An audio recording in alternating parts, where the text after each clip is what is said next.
letting everybody know I'm going to be talking about some things that I've been through, that I've gone through. There is a light at the end of the tunnel, but if you feel like what I'm saying might upset you or trigger you, you're more than, hey Bridget, you're more than welcome to take a break and then come back in, you know, if you feel that's necessary. I don't think that'll be necessary, because what we're going to be talking about is positive things, you know, talking about empowering things and what we can do. I'm sorry, I'm moving around because my ankle is itching. I'm scratching my ankle. I know I look weird. I'm sitting here doing this. I look crazy. But yeah, I'm scratching my ankle. So yeah, we're going to be talking about some empowering things and how we can use meditation and mindfulness to deal with some stuff that a lot of people nowadays are dealing with more and more. Hey man, good to see you again. Get back for more. Okay, that sounds cool.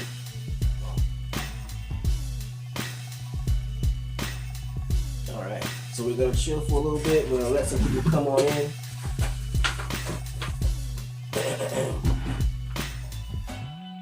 I'm going to be giving you guys some free game. Free games. So you can literally, you know, talk your way out of anxiety. Talk your way out of depression. Focus your thoughts. Create your reality. Remember, you're made in the image and likeness of God. So it's time we start acting like it. So if anybody here is going through anxiety, you're having bouts of depression, you know, trust me, there's things you can do to manage that. There's things you can do to empower yourself. And that's what I want you guys to practice doing on a day-to-day basis. Practice empowering yourself. You know, always start off every situation with what can I do to empower myself? What can I do to change things? What can I do to make things better? Don't give up. Don't give up. I know it's tough. I know there's people out there fighting battles that we don't know anything about. And I fought a lot of those battles and laughed my way through most of them because I was hiding my pain. We don't have to hide anything anymore. A lot of this stuff is coming out into the open. We can have these conversations now. When I was young, we couldn't have these conversations. When I was young, we couldn't talk about depression. We couldn't talk about anxiety. And if we did talk about it, we had to talk about it in a way that was flippant and dismissive. But for some odd reason, I've always been a magnet for outsiders and a magnet for strange people and a magnet for weirdos. And it's been plenty of times I got those late night phone calls. Plenty of times I was waiting for the bus. I used to work third shift, catch the bus at night to go to work, and people would just come up to me and just let it all out. There's too many people hiding their pain. One time I was in Hartford, Connecticut, waiting to catch the bus to go to work. Had to be at work by 11. and the latest bus that I could catch was like 9:30. And the 9:30 bus would stop downtown Hartford, and I would walk the rest of the way to work. And I remember I'm waiting for the bus on Farmer Street in Hartford in the middle of the hood. And somebody just comes up to me. This is the guy who I saw a bunch of times. He saw me a bunch of times, but we didn't know each other. We didn't have any mutual friends as far as I knew. And he just comes up to me one night and he just says, you know, I've been thinking about killing myself. I never forget that. And I don't know what it was. I think, you know, when I was young, I used to be like a Bible thumper. So maybe he remembers me walking around with the Bible when I was younger. I don't know. But he came right up to me and says, yeah, I've been thinking about killing myself. You know, I've been going through a lot of things. I've been depressed. And he just let it all out. And we stood there talking until my bus came. And I think I walked to work. I think I said, you know what? I told the bus driver just to go ahead without me. And I think I spoke to him for like an hour and just walked to work, which is like 20 years ago maybe. Or maybe more than 20 years ago. Yeah, I'm glad he opened up to me too. But that's one of those things. His nickname was Joker. Because he's another one of those individuals that was always joking. Always smiling. I had no idea. I mean, I didn't know the guy personally, but if you look at him, you had no idea. The only indication that something was going on was the fact that every time I saw him, he was at the liquor store. He was always in a liquor store, always drinking. So, if you know, now that I'm older, I know what to look for. Back then, I didn't know what to look for. I thought he was just a fun guy that everybody liked. Little did I know that he had gone through some things and he was going through depression. So there's a lot of us fighting that battle. Fighting that war. and putting up that brave front that everything is okay. But tonight I want to let you guys know you don't have to do that anymore, and there's ways you can empower yourself. You don't have to just hide it and hope nobody notices. And I also want you guys to realize that you don't have to pretend to make your friends comfortable anymore. It's time we start opening up and having those conversations. But that's my little intro. We'll wait a couple more seconds, like 30 more seconds, to see who else piles in here with us. All are welcome. All are welcome. It's Mr. Mojo Rising. Mr. Mojo Rising.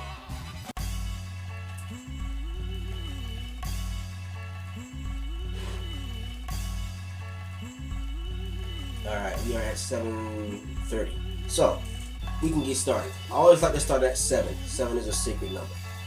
So we're 7 minutes in. Let's begin. So, numbers are showing, statistics are showing that because of COVID, anxiety is on the rise. But even before COVID, I noticed over the last few years that more and more studies were showing that people were just getting more and more anxious over just life in America. And some were saying it's because we spend too much time in artificial reality, meaning video games and social media, meaning YouTube, meaning films. I think that's a part of it. Some people were saying that it's because, we're a nation that's constantly at war. We've been at war almost non-stop for 200 years.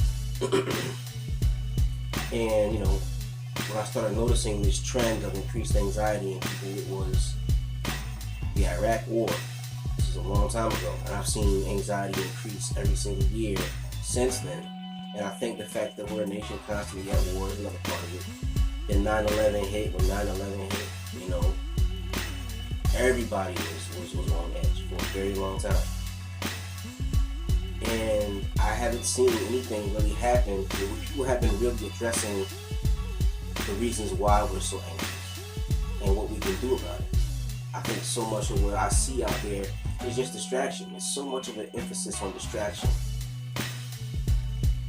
Yeah, man, you know what? 9/11 was a really rough year for a lot of people.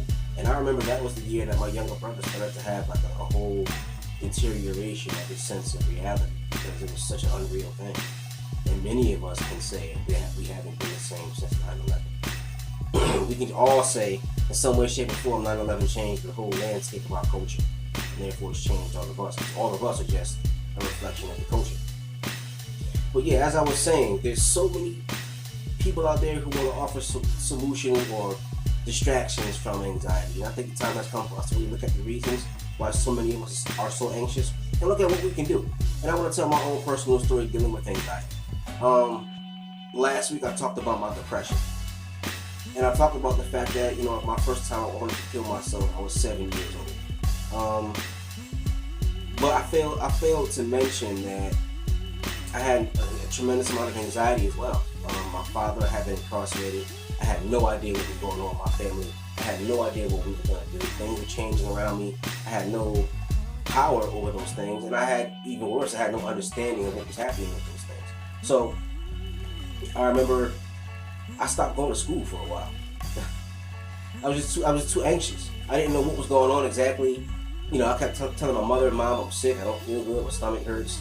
And that's one of the things, now that I'm older, I realize that's what kids say. When kids are nervous and anxious, they say, my stomach hurts, I don't feel good. They're not going to say, hey, I'm a little bit nervous because my dad might be incarcerated, I'm not sure for how long. Kids have a hard time solidifying their emotions enough where they can express it into words. The vocabulary isn't there.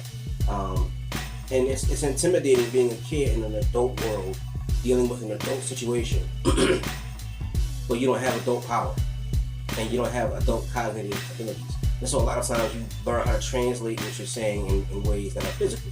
I don't feel good, I'm cold, I feel sick. Because those are the sensations that you experience when you're a kid, and you deal with, situations that you don't understand and are afraid of. And it got worse in a lot of ways. After a while, I remember one time I missed like a month of school, and then my mom got like a letter saying, hey, your son hasn't been to school in a while, we're going to start investigating and looking into things. And so she said, you have to go back. And I don't know if she understood what I was going through. I don't know if she thought about what I was going through. My mom had a lot on her own plate. I said I'll never condemn her or judge her. But yeah, so I went back to school, and I was a nervous wreck. I'll be honest, I was a nervous wreck at school. And I was a quiet kid, and I realized and noticed that quite often I just did what I was told. I did what I was expected to do because that just seemed easier than making waves. I didn't want to be center of attention. I didn't want to be punished. I didn't want to get yelled at. I didn't want to get in trouble. So a lot of times I would just do what I was told. So a lot of people felt like Devin was a good kid. And I was a good kid. I'm not going to knock myself. But really it was a lot of fear and anxiety about what would happen if I was disrupted. What would happen if I didn't do what I was told? What would happen if I told people how I really felt? And so quite often I would just repress. Depression became a serious thing for me that affected me even until my adult life. All the way until my adult life. All the way until my separation from my wife, where I finally learned how to be free and express myself. All that time, I was repressing so much and hiding what I was feeling a lot at a time. Even when I was dead drunk. Even when I was dead drunk, I would still be afraid. Like some people would get drunk and tell people how they feel. I would even do it if I was drunk. I would act a little bizarre and get a little, I would get a little silly, but I was never the kind of person that would just let it all out. And I learned that from just those years of just being anxious and trying not to make waves and trying not to get in trouble. So I didn't know what would happen. Yeah, Rita, that's a perfect way to put it. Emotional late bloomer, definitely. So after all of these years of going through all of this anxiety, finally I got moved to a different school from where I was. And interesting thing about it is I worked in a classroom, or I was in a classroom with a lot of really great kids. A lot of those kids I still keep in contact with. My boy Star, my friend Batman. A lot of those kids I'm still cool with even to this day. And they were just great, really good people. They didn't judge too much. Sometimes when you're a kid, you might go into a classroom full of kids who are real superficial and judgmental. A lot of those kids were not. They welcomed me right in. We had a blast, which I'm very, very grateful for. And my anxiety kind of subsided, but I was still the kind of kid where I wanted to shine, but for being a good kid. But after my father got incarcerated, actually after he got released from incarceration, and I had to go to high school, I realized that I was still a nervous wreck. But this time it was the opposite. Instead of me repressing and holding back, I decided to deal with my anxiety was about being a class clown. And I wasn't even a good class clown because I had such a bizarre sense of humor, and I was such a nerd. But I was like a kind of explosive nerd. Like I was a nerd, but I always being loud, skipping class, doing wacky things. But I was still being very anxious. I was still not going to school sometimes, still skipping class sometimes. And when my parents got separated, that kind of it kind of worsened. And it got to the point where I just stopped going to school. I remember I skipped school for months on end. 1 year, I had skipped school so much that one day I said to myself, you know what, Devin, you've been playing around too much, you're messing around with your future, you should start going to school, Devin. So I went to school. I said, I'm gonna change this year around. I'm gonna be a better student. And I went to school, and it was the last day of school. And nobody knew who the heck I was. I had skipped the whole school year and didn't even realize it. Everybody was like, who are you? I'm like, I'm Devin. This is my homeroom. What are you talking about? I was going here at the beginning of the year. They sent me to the principal's office, sent me to my guidance counselor. They were like, yeah, we thought you moved away. We thought you disappeared. We didn't know what happened to you. Yeah, you're right, Rita. You look for love in unloving ways. And I guess that's what I was doing. So there I was, dealing with, I was a nervous wreck. I was so nervous and so anxious I wouldn't even go to class. A lot of times when I did go to school, I would skip school and go to the library. And that's how much of a nerd I was. I would skip school and I would skip class and go to the library in the school and hang out there for 3 or 4 classes. And then I just said, I'm not going to school anymore. I stopped going to school, and I was such a nerd. I said, you know what, I'm going to educate myself. So instead of me skipping school and doing cool stuff, I skipped school when I was going to the library. And I was reading college level books. So I remember I was reading Greek philosophy, and I was reading, I was into existentialism, and I was into surrealism, and I was into, I don't know if you guys ever heard of Arthur Rimbaud, who was a pre-surrealist French poet. I was heavy into him at one point in time. He wrote a book called A Season in Hell. I was reading a lot of collegiate, post-collegiate level stuff, and I was doing a lot of writing. But I was going through serious depression, and I was just nervous to talk to girls, nervous to be around large crowds of people, and I kind of started to overcome it a little bit with creativity. Creativity, I think, kind of opened up the door for me. I had a friend of mine, Anthony Williams was his name. Anthony Williams was a guy who got me. He got me into a lot of stuff. He got me into hip hop, or not into listening to hip hop, but he got me into performing hip hop. I became like a young teenage rapper, and I remember like me and him would write these songs, and I would write lyrics, and then I would just kind of come out of my shell and just feel a lot of confidence. I would feel like a lot of exuberance, because now, I could do something really well, and I felt cool being an outsider. I felt cool being that guy who, the stuff that I rapped about and the stuff we were talking about was stuff that other people may not have found interesting. It wasn't mainstream pop stuff. We weren't rapping about being cool and getting all the girls. We weren't rapping about having a whole bunch of brand new sneakers. We were rapping about like the government and spirituality and a lot of really profound stuff for teenagers. This is stuff that a lot of teenagers wouldn't rap about. And we felt good about that. And I felt really good. I felt like I was coming out of my shell a little bit. Still had a little social awkwardness to me, but I was coming out of my shell a little bit, which was cool. And I felt confident because I was being creative and I had tapped into one of my gifts. And that's something I want to leave you guys with.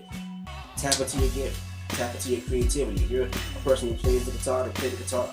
Put your whole heart and soul into it.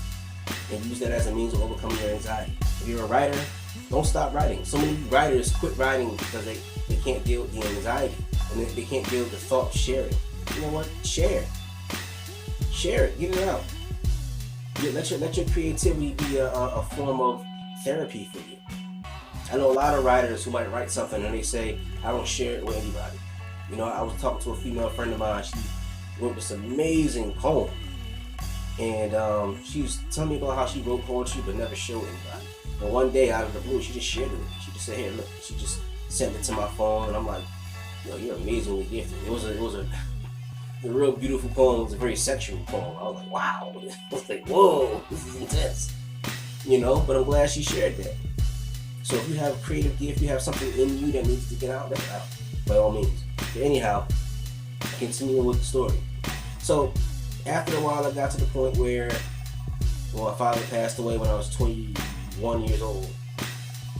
And I was still kind of nervous and stuff, but I'll have bouts of anxiety and, bouts where I didn't feel right being around crowds of people, but I never really understood what that was.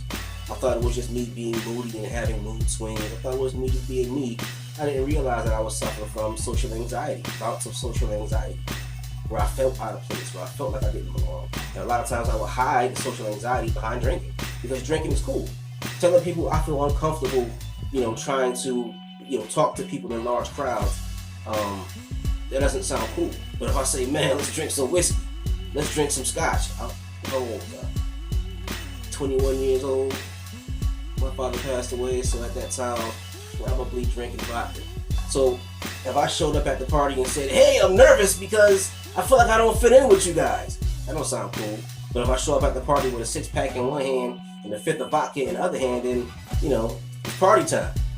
So that's what I would do. If I had a bout of social anxiety, I would hide it. And a lot of times I would get made fun of because, I would find really, there would be times where I'd be really, really confident and girls would like being around me because I was a young guy and had my own thing going on. I was a little bit weird, but some girls thought I was cute or whatever. And some females liked the weird guy. And I kind of stumble into these liaisons or whatever with very little effort and very little social skill. But then I would go through bouts where I would feel socially awkward and I get made fun of because pretty girls would be interested in me. But at the time I would be just a nervous wreck. So once again, hide it behind drinking. Now once you had that first drink or second drink, now I'm cool. I go from being a nervous nerd over in the corner with the, I don't dress cool, I don't have a fashion sense. You know, so I go from being that goofy nerd in the corner to James Bond after a couple of beers and some whiskey. Or worst come to worst, I can drink a whole bunch and be the wild party guy. Or I can black out, and then when I'm blacked out, I have an excuse. Or I don't have to try to get with these pretty girls because I blacked out drunk. Sorry guys, maybe next time. Yeah, social anxiety because you say weird stuff, but now I'm just weird. Most people make fun of you and they envy me and they try to beat me. Yeah, that's how it typically works. That's how it always works. It's funny you mention that. I noticed that too. Because when I was young, I would do certain things. At first it would be odd, and then people would start imitating what I was doing. Just like you mentioned it. And primarily it's because a lot of people want to break free too. A lot of people want to break free from social norms and they're too afraid to. Just like we're nervous, they're nervous too, but in their own way. But our social anxiety makes us so judgmental of ourselves. And we don't think of weird as cool. The term weird, I heard, comes from an old word that means witch. It comes from witch because if you were weird, people thought you had magic. So we should think about weirdness as that. Weirdness as magical. Don't think of weirdness as a bad thing. Because most people are nervous wrecks. That's what makes them all conform. We're nervous wrecks, but that's what makes us non-conformists. But anyhow, getting back to the story. So after a while, it got to the point where father passed away. I'm socially awkward, going through anxiety, going through major depression, drinking a lot. And then it got to the point where 2005, 2006, 2007, Eminem was on a tear. He was one of the biggest rappers in the world. And one of the things that happened, unfortunately, is that Eminem inspired a lot of people to start popping pills. And this was the beginning of the opioid crisis. But we didn't know it was going to turn into a crisis. We thought it was just fun. So whenever I can get my hands on a pill, I'll take a pill. So I was drinking, smoking weed on occasion, and popping Vicodin and Percocet and all that kind of stuff. I didn't go through a long pill popping phase because I popped 2 Percocets and drank a whole bunch of was it whiskey? Probably scotch back then. Yeah, I think it was 2007. I was a scotch guy, just turning into a whiskey guy. And I had a really bad experience where I just felt a little bit sick. I felt like my veins were turning cold. I felt like I was gonna cry. Like I was really, at that point in time, I was really breaking down emotionally, psychologically, and that experience really brought it out. And I remember I went to this bar and I met this bartender, cute girl, and I was like, is something wrong with me? Am I ugly? I mean, you think I'm ugly? And I can only imagine how nervous she was, but she herself had issues, and so this is music to her ears. She was like, "No, you're not ugly. You're really, really cute." So we ended up hanging out a few times, but because I became across as so vulnerable, I was easy to manipulate. And she was stalking her boyfriend. As a side note, she was stalking the guy she really wanted, and she would bring me along with her, but wouldn't tell me. So I would get phone calls from her like 2 o'clock in the morning after she left the bar. And I'm like, she's calling me 2 o'clock in the morning. You know what that means? Party time. And then I would get in the car with her. She would drive around, and she kept going to all these places looking for this guy, telling me all these weird stories about why she would go to the same 5 places every Friday where she picked me up. And then eventually I pieced it together, and I was like, oh, she's stalking this guy. She's stalking this guy, and she wants me to tag along. But because I was so nervous and socially awkward and insecure, I was easy prey. I was very easily manipulated. So after a while, a few more years go by, I hit 29. I decided it's time for me to make some changes in my life. And I met the woman who I would eventually marry when I turned 30. One day I'm hanging out with her in her apartment, and I'm diabetic. I took a dose of insulin. Maybe 10 minutes after I took that dose of insulin, I got hit with an extreme panic attack. I have no idea what sparked it, no idea what caused it. I don't know where it came from. I had an extreme panic attack. I could barely breathe, heart pounding. And for those who might get triggered, I'm not going to describe it too much. But yeah, it was just a horrible, terrifying feeling. My girlfriend at the time called the ambulance. They came, they picked me up. took me to the hospital. She's sitting by the bed. We're both freaking out. We don't know what's going on. They can't find anything. They send me back home. Following day, I go to take a shot of insulin, and because my brain was connecting the panic attack with insulin, every time I had to take insulin, I'd have a panic attack. Every single time. So it got to the point where I felt like I was gonna die. I stopped taking my insulin, which means I had to stop eating, which throws my blood sugar off. My blood sugar was like sky high. I didn't know what the heck was going on. I didn't know. And I really honestly thought that I was allergic to my insulin. And I felt that I was gonna die. I felt like I can't take insulin and I'm gonna die. Those are my thoughts. I went to my doctor. My doctor said they couldn't find anything medically wrong with me. I took a bunch of tests, got on the treadmill and ran on the treadmill for like 20 minutes. Still nothing. And then it got to the point where my doctor says, we can't find anything physically wrong with you. We think it's an anxiety thing. So that was the greatest thing he could have said. The greatest blessing he gave me was telling me those words, because then he realized that he told me that, first of all, I was physically okay. Great news. Second of all, he told me the issue was anxiety. When he told me the issue was anxiety, I immediately started studying what anxiety is, what causes it, and how you can deal with it. And I was blessed again because I found a book about anxiety, and it said panic attacks are not necessarily permanent. It's very possible you can have a panic attack and overcome them. Now, if I had read a book that said panic attacks are permanent, you can't stop them, then my life would have went in a whole different direction. But for some odd reason, I found that book and I found that sentence in the book that said they're not necessarily permanent. You can overcome them. Great. And for years, I had been studying meditation, especially when I went through a phase when I was in my late 20s where I had this death obsession. I was terrified of death. And so I knew eventually I was going to need to start meditating, because I would wake up in cold sweats in the middle of the night just thinking about dying. Don't know why. But somehow, some way, all the stuff that I had read in the past about meditation, all the stuff that I had read years ago about meditation, it all just connected and clicked for me. I don't even know what it was that made it all come together. But I said, okay, the problem is in my mind. I have to use my mind to solve the problem.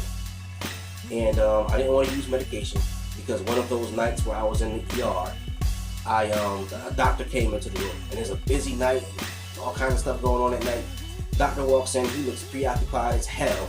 He looked like he didn't know what was going on. He walks in, looks at my chart, he says, okay, here, take this. He gives me a prescription. Take this, it's for your blood pressure, because when you have a panic attack, your blood pressure skyrockets. So he said, take this, it's for your blood pressure, take it for 10 days, you'll be okay. Turns and walks away. Don't tell me what the medication is. Don't tell me what it's supposed to solve. He just says, take it. I took it, one pill. I felt weird. I felt dizzy. I felt strange. I didn't like the way I felt. And I was still freaking out. I was still having a panic attack. So I decided I'm not taking this pill anymore. And I didn't want to take any more pills. Even to this day, I still have a thing about pills and medication. I always try to find a natural, holistic way to treat anything. If I got a cough, I'm going to find a plant to get rid of cough. If I find, if my nose is runny, I'm going to find a plant that can help with runny nose. If my blood pressure is high, you know what, let me find a plant for this. So because I knew the problem was in my mind, I'm going to use my mind to solve the problem without any medication. Yeah, a lot of people get sick from those. I think I might have been one of those individuals that get sick from those blood pressure and anxiety pills. So one day I go home and I realize that I have to use some kind of meditation. And so this is what I did. And I can't remember how all of it came together in my mind. I can't. But it all came together so perfectly. And I had to take my insulin. And I knew that if I take my insulin, I was going to have another panic attack. So I had to meditate before I took my insulin every single day. So I would sit down in my living room, sit in this chair, and I would say to myself over and over again, I am in the present moment. I am in the present moment. And I would say that for 5 minutes straight. And then once I was nice and calm, then I would take my insulin and I'd be okay. So that became my daily ritual. I am in the present moment for 5 minutes. How did I come up with this stuff? Where all of this came from? How all this? I don't know. Maybe it was my inner spirit speaking to me. It was my higher self. I don't know. But all of it just came together perfectly. And I started to meditate every day for 5 minutes. Then it became 10 minutes, then it became 20 minutes. And I really started to dedicate myself to understanding why meditation was working, why I was having these panic attacks, what was going on inside of me. So I had to do a lot of studying and research. And I was actually in school at the time, and I wanted to study psychology because I wanted to figure out what the hell was wrong with me. So that was another really cool thing. I started studying a lot about relationship styles, attachment styles, depression, neurochemistry. Like I started reading a lot of stuff. On top of, and back then, this is when I was a real workhorse when it came to studying, because I had a certain amount of personal studying I had to do each week about Black history, about metaphysics, about spirituality, and then on top of that, I was in school studying psychology. So I was bringing everything together at that time. And eventually, my panic attacks went away. Never had another one. And I remember one time I came from the hospital, called out of work. I was staying over my girlfriend's house at the time. We had moved in together. And I wanted to go to the grocery store. I went to the grocery store, had a panic attack in the grocery store. Then after that, I'm freaking out and I'm trying to figure out what I can do. But I'm a very stubborn guy. I'm stubborn when I need to be, and I'm not backing down. I'm not backing down. I'm just not. That's not how I am. So I said to myself, okay, I had a panic attack in the grocery store. Every time I go to the grocery store afterward, I would have another panic attack. Happened to me about 2 or 3 times in the grocery store. Eventually, I said to myself, okay, the issue is in my mind. There's nothing wrong with my body. I'm going to go in that grocery store.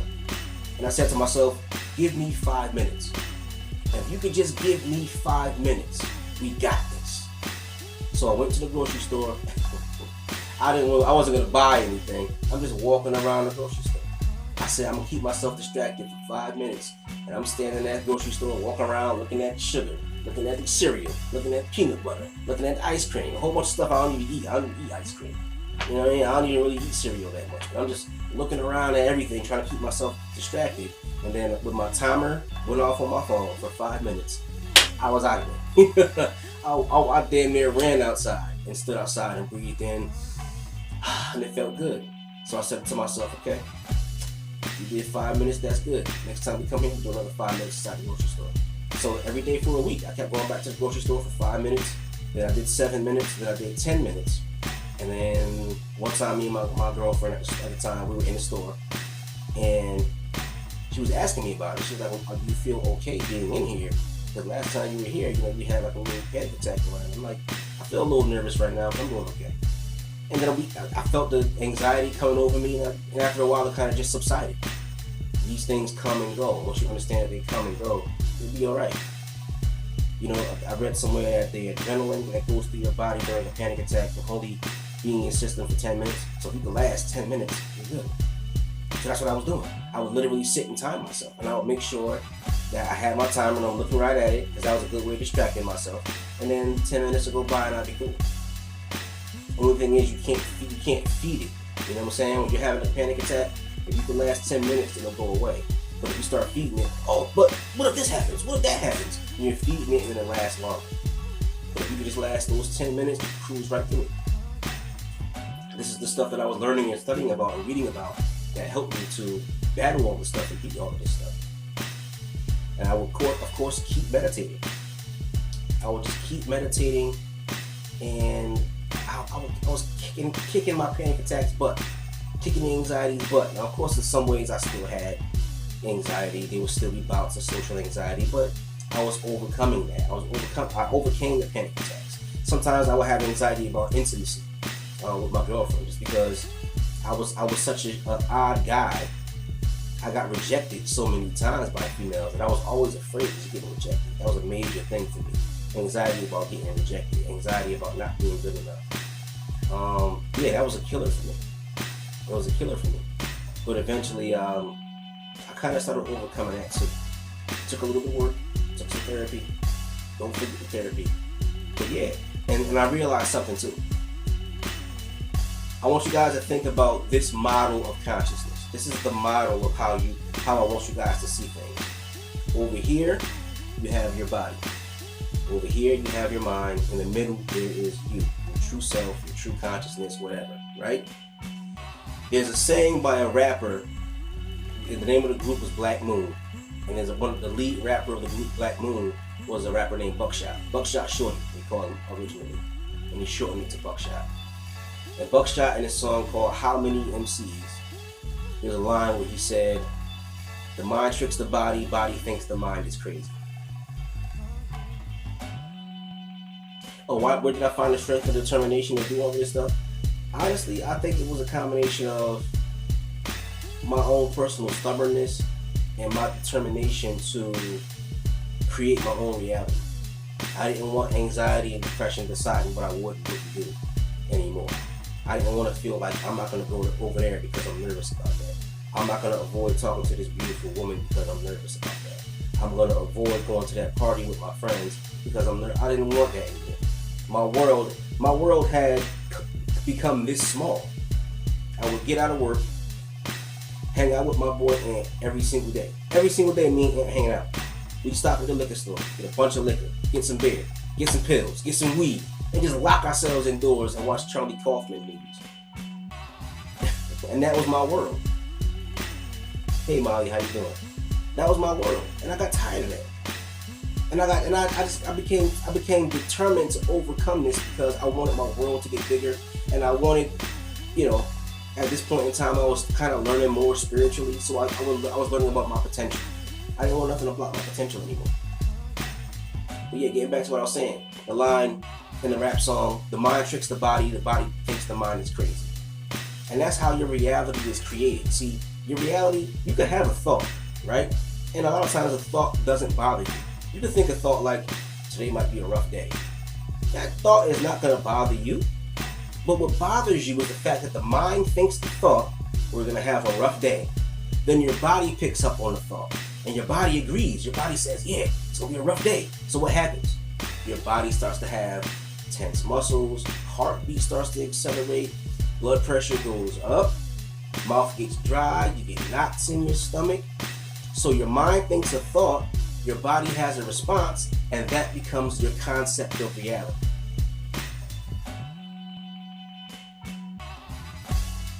Okay, so you have chronic back pain, you're anxious about feeling pain in your back. Okay, I understand. That's definitely a logical reason to have a little bit of anxiety. So going back to what I was saying, your mind thinks a thought, your body responds. That's what makes it seem real to you. Your thoughts seem important because your body is responding. If your body doesn't respond, then your thoughts just are thoughts. Same thing with your body. You might wake up one morning and you might have tension in your stomach. Your body is telling you something bad is going to happen. Now, if your body feels that way, but your mind is calm, you'll be okay. But what happens is the body has a reaction. Your mind picks up on it and agrees. Your body is saying something bad is going to happen. Your mind says, yeah, something bad is going to happen. Then your mind starts going crazy. Your body's going crazy. And then your consciousness picks up on it, and your consciousness thinks that this is reality. So it's this partnership between the mind and the body that creates our sense of reality. And quite often, if the mind is off, the body is off. And so you get a false sense of what's real.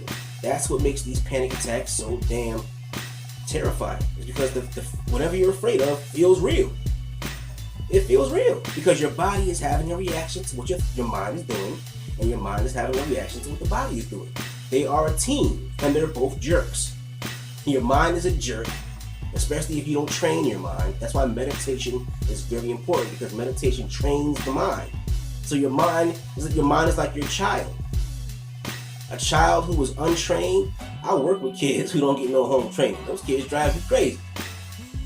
Same thing with your body. Your body is untrained. Your body will drive you crazy. Your mind and your body are like children, and you must use your true consciousness, your true self, whether they call it the prefrontal cortex, whether they call it the executive function, whatever they call it, you have to utilize that. Your will. You must utilize that to train your mind and train your body. Once the mind and the body are trained, they're not going to be working against you anymore. You just have a music playlist that will help you through panic attacks. Yeah, great. Me too. I would do the exact same thing, but I would do that when I was 24, and I would have panic attacks when I was 24, but I didn't know what they were. I didn't have the vocabulary for it. And I remember one day I was having a panic attack. I just felt crazy. I didn't know it was a panic attack. And I just started playing music. I listened to Prince. I want to be your lover, yeah. Because I got good memories with that song. I remember my mother used to play that song on Saturday mornings when she would clean the house. She'd be sweeping and playing Prince. Then I would listen to Andre 3000, that song. Remember that album he came out with, The Love Below? He had that song, Love Hater, Hater of Love. It was a smooth, jazzy kind of song. And then I would listen to The Doors. There was a song called Waiting for the Sun off the Morrison Hotel album. At first flash of Eden, we race down to the sea, standing here on freedom's shore, waiting for the sun, waiting for the sun, waiting for the sun. I used to love that song. And then after a little while listening to this music and really grooving and getting into a good mindset, I would kind of calm down. So then I realized that I had the capacity to retrain my brain so that my brain, instead of me waking up all day and thinking suicidal thoughts and waking up all day and thinking I'm going to get rejected and nobody loves me, everybody hates me, I'm ugly, I'm fat, I'm unappealing. Instead of thinking that all day, I literally had to retrain my brain. So I would meditate in the shower. I would say I am in the present moment every day in the shower. Then I would meditate while I was driving. Of course, my eyes would be open, but I'm focused and I'm saying to myself, I was living in Glastonbury. I would get up early every day, shower, get dressed, and be out the door by 6 o'clock in the morning. I didn't have to be at work till 7. So I would drive to work, there'd be no traffic, and the whole way from the moment I pulled out of my backyard to the moment I got to my job and parked in the parking lot, I would keep repeating, I am in the present moment. I am in the present moment. I am in the present moment. I am in the present moment. And then the same thing all the way back home. And so I was retraining my mind. And of course, I would still have these moments of anxiety. I would still have these moments of fear. But because I was retraining my brain will stop lying to me. If you're a person who suffers from anxiety, your brain is lying. You healed yourself, Rebecca? Yeah, that's great. That's amazing. And your mind has the power to heal itself. Not only physically, but emotionally as well. That's the source of your healing. So anyway, going back to what I was saying, by meditating and training my mind, I taught my mind to tell me the truth. Your mind is a liar. If you're a person who deals with depression and anxiety, your mind is going to lie. Your mind is going to tell you that you're in danger when you're not. Your mind is going to tell you that you should be afraid when you don't have to be afraid. Your mind is going to tell you that, this person who you care about is going to reject you.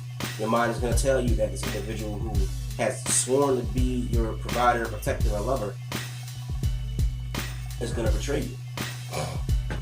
And your brain, and then your body's going to pick up on it, and you're going to feel, if you suffer from depression or anxiety, I'm pretty sure you guys can feel it in your body. I can feel depression in my body. When I was a young kid, I would write these really dark, horrifying stories as expressions of my depression, and I could feel it in my body. Retrain your brain, it's true. It's true, Georgia. Your brain lies to you all day, every day. There was a song I wrote years ago where I said, my eyes are deceivers and my mind is a liar. Your body and your brain are working together to lie to you. That's what anxiety is. That's what depression is. Your body is trained to lie. Your brain is trained to lie. So once you retrain them both, it's like imagine in those 1980s cop movies where there'd be like a good cop and then the bad cop, the rebel cop who would play by his own rules. And you'd have the good cop in the interrogation room with the bad guy. The bad guy, get out of here, cop. You ain't got nothing on me. Get out of here, cop. So then the rebel cop would show up. And the good cop, he'd say, hey, we were in the room with that guy for 3 hours. He didn't give us anything. And the bad cop that played by his own rules, if he'd go in the room and beat the crap out the bad guy and finally get the truth, he'd be like, it was Mendoza. Mendoza brought the shipment to the docks 2 hours ago. That's your brain. You have to use your consciousness, your will, to literally beat the crap out of your brain and make your brain stop lying and make your body stop lying. See your brain as a cop interrogating. See your will, your consciousness, your spirit, your executive function, your prefrontal cortex as a cop that plays by his own rules, and he's going to beat the crap out of your brain and body to get the truth out of them once and for all. And how do you do that? You use mindfulness. Be mindful. Immerse yourself in the present moment. If you can make yourself, train yourself to be in the present moment, you'll realize that half the things you're terrified of are not real. Thank you for the donation, Ingrid. You realize that half the things you're terrified of are not real, they're all in your head. That's the main lesson that I learned, is how creative we are when we think about monsters. And how little effort we put into angels. You know, imagine all the angels and all the blessings out there waiting for you, instead of imagining all the things that could go wrong. And it's hard to retrain your brain, because your brain is not only working on your environment and your circumstances and your experiences, but your brain is also working off of millions of years of the experiences of your ancestors. And so your brain focuses on negative things because in the past you had to focus on what could go wrong to survive. You'll be walking outside in the field and there could be a snake, and if you're not aware of the snake, then you might get bit. So our brains are trained to always look for what could go wrong just for the sake of survival. But unfortunately, we've gotten too good at it. And quite often the things that we're afraid of are things that chances are we'll never have. But I wanted to show you guys something before we wrap up. This is something that I came up with that I think might help some people, because I came up with an affirmation, and that's how I began to meditate. For some people, meditation might seem intimidating because you think, Emily, don't wrap up. Well, it's getting a little bit late.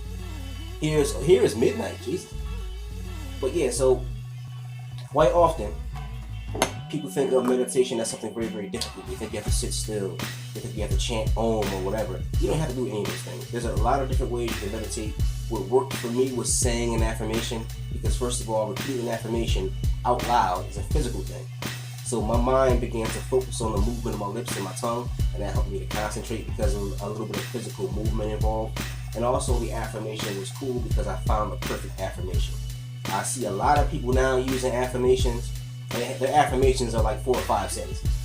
And they repeat those 4, but it's not going to really work. Your affirmation has to be short, has to be simple, it has to, in order for the subconscious mind to understand the affirmation, you have to use as few words as possible. So this is something that I came up with called an affirmation tree. And this is how I thought of an affirmation. And I want you guys, if you need to use the same technique. 9 p.m. in Cali? Okay, so what I have here a little notepad, right? And we're gonna draw a tree, right? Simple. Add some branches up top, right? If you're having trouble thinking of a short, sweet affirmation. So, and this is just very rudimentary. It looks like a crazy kid drew this. Oh, 4 p.m. in Sydney? Oh, wow. You're on the other side of the planet. So, here at the bottom of the affirmation tree, we're just going to write simple words. I always like to use the word love, words that calm you. So, love, peace, relax, energy, God is a word I use a lot. Safe, right? So at the bottom of the affirmation tree, you have all of these very simple words. Now, here in the middle of the affirmation tree, all I want you to do is write down little bits of sentence fragments. I am. You are. We are. The time. Life is. Now is. So, as you can see, I have little sentence fragments. My handwriting is very sloppy. But at the bottom, we have simple words. We have sentence fragments in the middle. And then at the top, we're just going to write some affirmations by putting these things together. So,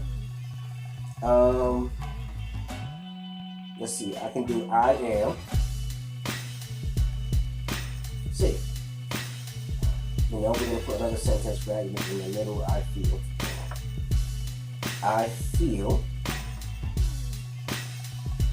peace.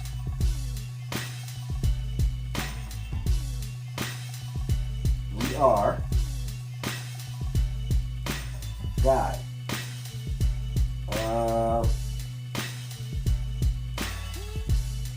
Now is the time to relax.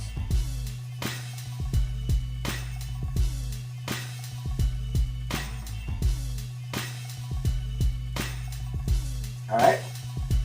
And if you'll notice my affirmations at the top of the branches, they're very short, very sweet, and they can be easily digested by your unconscious mind, which is not a particularly linguistic being. Your unconscious mind it's like a child. It is the kid. Your unconscious mind controls a lot of your behavior, but it's not really a linguistic instrument. So, thank you, Rosanna, for the donation. Your unconscious mind would prefer it if you wanted to communicate to it by using very short, sweet sentences. The longer the sentence, the harder it is to make it really effective for the unconscious mind. So that's how I come up with affirmations now. I try to keep them short and sweet. Feel free to use the affirmation tree. I really want you guys to think of an affirmation that you can use. And if you're dealing with anxiety, let that be a form of meditation to help you just calm the mind. All the clutter of the mind, the busy activity of the mind, pick a short, sweet affirmation that empowers you, that helps you to feel calm, and just utilize that. Use the affirmation tree. It's a fun little activity that you can do with yourself. Or if you know someone else who's going through anxiety, if you guys are a team, you both are going through anxiety and depression together, and you support each other, do that together. Help them find an affirmation. You can find an affirmation.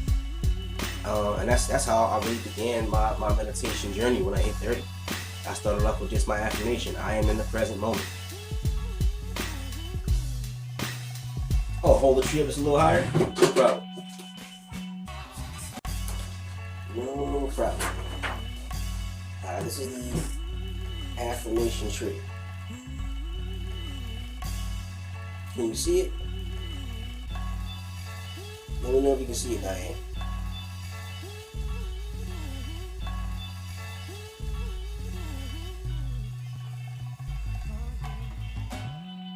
Alright, cool. And I am going to...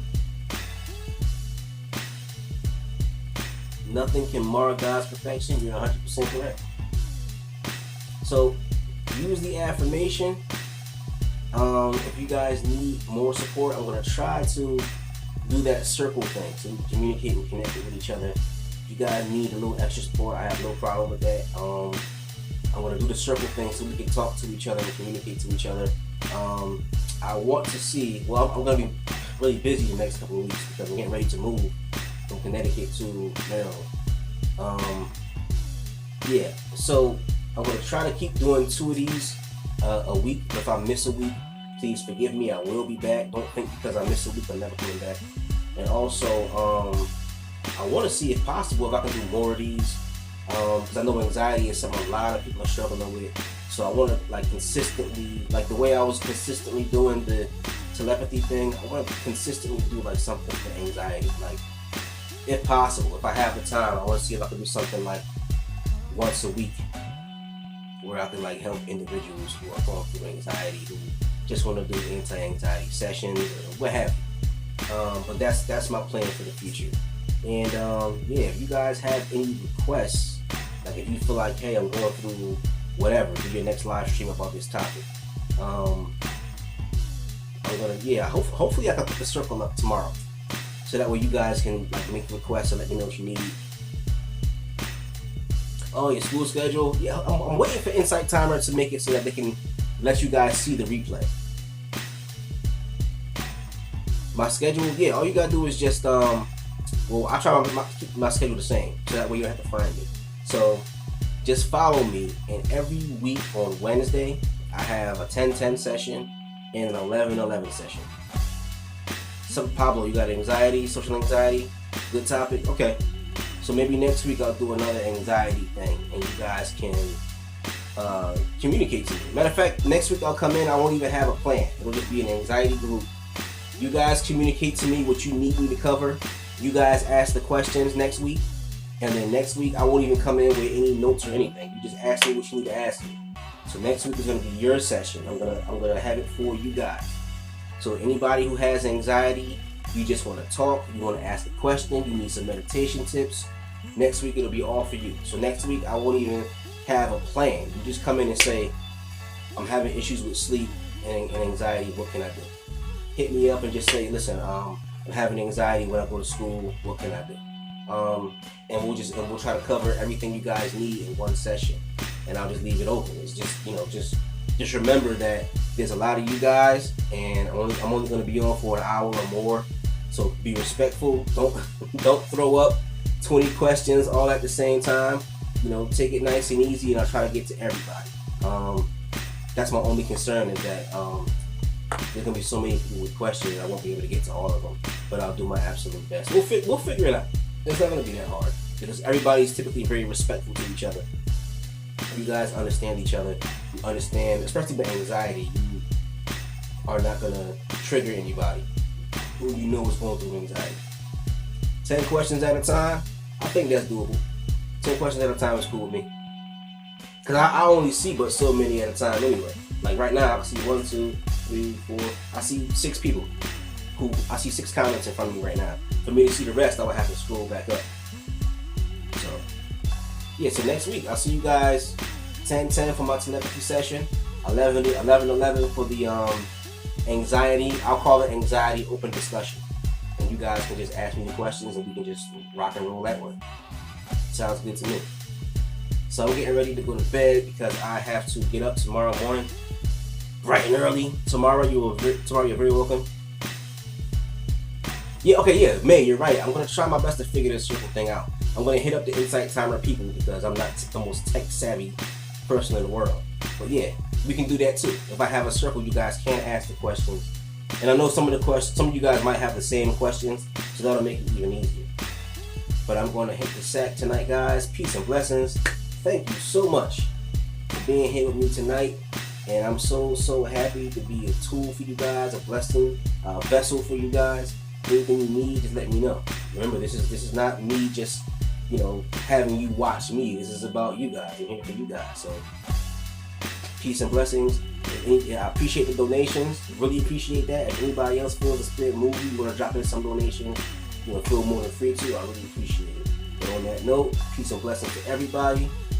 Namaste, Ashe, Hotep, all of that stuff. Peace and blessings. Have a good night.